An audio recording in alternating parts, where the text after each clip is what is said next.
আসসালামু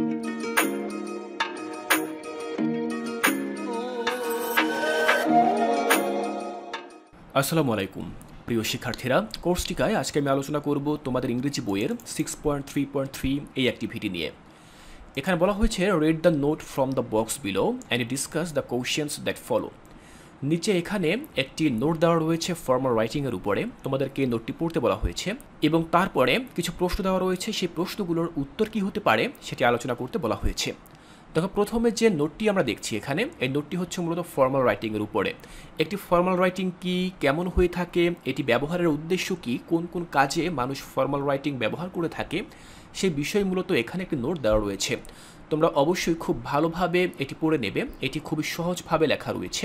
তোমরা যদি ইংরেজিতে এখান থেকে পড়ে না বুঝতে পারো তাহলে দেখো নিচে কিন্তু বাংলায় অনুবাদও দেওয়া রয়েছে, তোমরা খুব সহজভাবে এখান থেকে পড়ে এটি বুঝতে পারবে। এরপরেই মূলত আমরা সে প্রশ্নগুলো পেয়ে যাব যে প্রশ্নের উত্তর আমাদেরকে লিখতে হবে। দেখো, আমরা আমাদের মূল বইয়ের 86 নম্বর পৃষ্ঠায় যদি আসি তাহলে মূলত আমরা এখানে 3টি প্রশ্ন পাবো। এই 3টি প্রশ্নের সমাধানই আমাদেরকে লিখতে হবে। তো চলো দেখে নিচ্ছি যে এই প্রশ্নগুলোর সমাধান আমরা কিভাবে লিখতে পারি। শিক্ষার্থীরা খেয়াল করো, আমাদের প্রথম প্রশ্ন হচ্ছে which situations are formal text used in. কোন পরিস্থিতিতে সাধারণত ফর্মাল টেক্সট লেখা হয়ে থাকে বা ব্যবহার করা হয়ে থাকে। গিভ সাম এক্সাম্পলস, কিছু উদাহরণ দাও। তো শিক্ষার্থীরা, কোন পরিস্থিতিতে আমরা সাধারণত ফর্মাল টেক্সট ব্যবহার করে থাকি? দেখো, আমি এখানে লিখেছি formal text are typically used in the situations that require a professional, serious আর রেসপেক্টফুল টোন। দেখো, সাধারণত এটি লেখার প্রয়োজন পড়ে বা ব্যবহার করার প্রয়োজন পড়ে প্রফেশনাল অর্থাৎ পেশাদারিত্বর ক্ষেত্রে, সিরিয়াস অর্থাৎ গুরুত্বপূর্ণ কোনো ঘটনার ক্ষেত্রে, আর রেসপেক্টফুল টোন অথবা এমন কাউকে লিখব যেখানে আমাদের সম্মানজনক ভঙ্গি ব্যবহার করতে হবে। সাধারণত এই সকল পরিস্থিতিতে আমরা ফর্মাল টেক্সট ব্যবহার করে থাকি।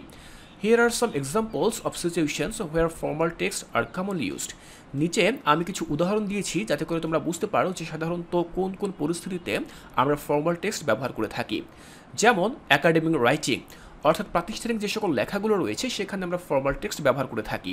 তার মধ্যে হতে পারে letter, email, research paper, essays, thesis and scholarly article. এই সকল ক্ষেত্রে মূলত আমরা ফর্মাল টেক্সট ব্যবহার করে থাকি। এরপর রয়েছে লিগাল ডকুমেন্টস। লিগাল ডকুমেন্টসের ক্ষেত্রেও আমরা ফর্মাল টেক্সট ব্যবহার করে থাকি।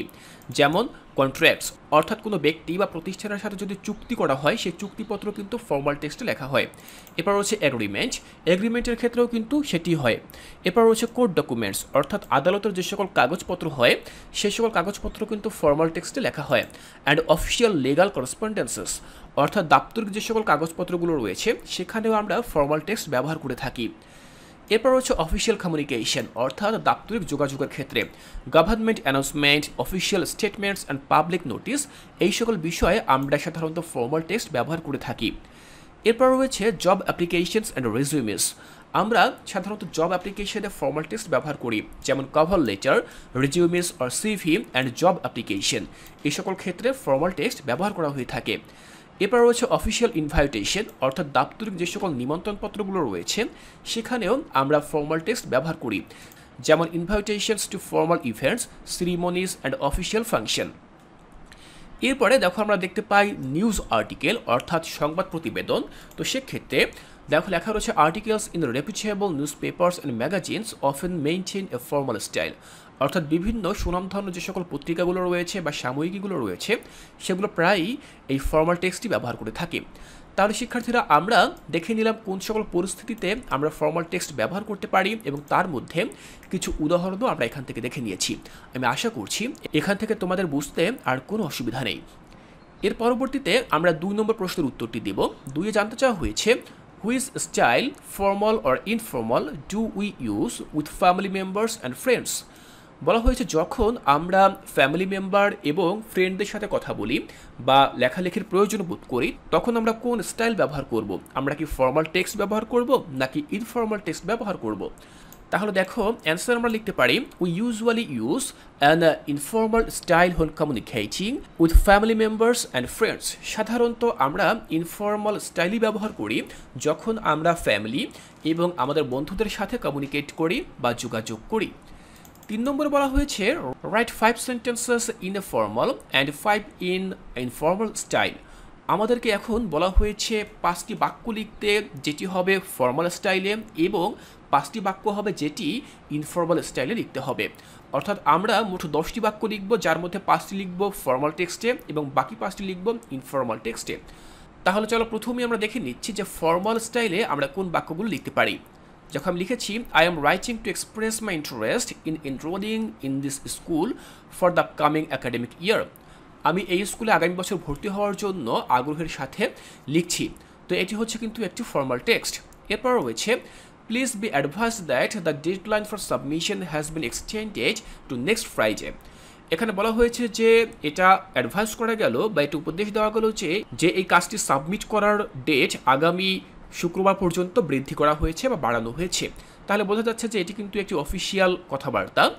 এরপরে দেখো লেখা রয়েছে we therefore pray and hope that you would be kind enough to give us permission to go on a picnic and take all the necessary steps. দেখো আমরা সাধারণত অ্যাপ্লিকেশন লেখার ক্ষেত্রে কিন্তু এই ধরনের বাক্যগুলো লিখে থাকি যে আমরা আশা করছি বা প্রার্থনা করছি বিনীতভাবে যে আপনি এই বিষয়ে যথাযথ ব্যবস্থা নেবেন। তো এটি কিন্তু একটি ফর্মাল টেক্সট। এরপর রয়েছে the annual general meeting will be held on the first Friday of the month. এই মাসের প্রথম শুক্রবার আমাদের বার্ষিক জেনারেল মিটিং বা সাধারণ সভা অনুষ্ঠিত হবে। তাহলে এটিও কিন্তু একটি ফর্মাল টেক্সট।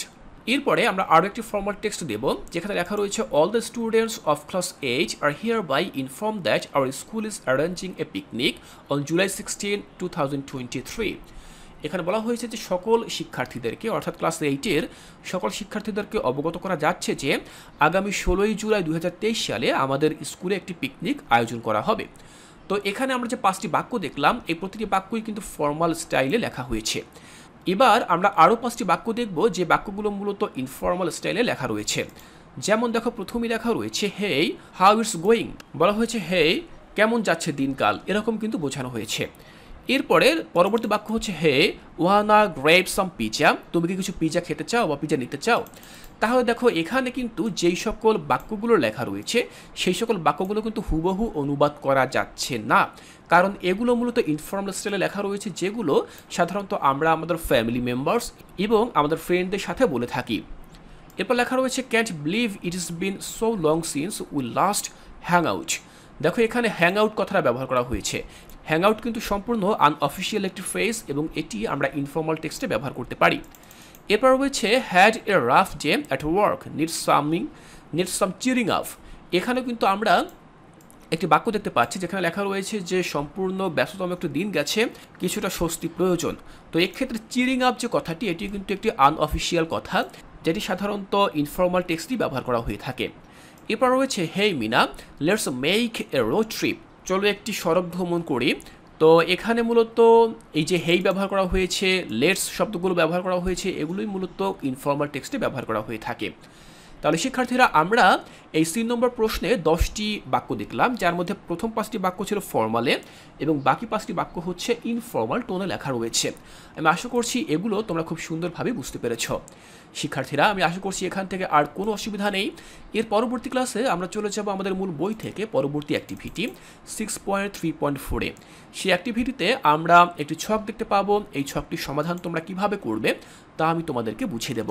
তাই এর পরবর্তী ক্লাসটি দেখার আমন্ত্রণ জানিয়ে আজকের ক্লাসটি এখানেই শেষ করছি।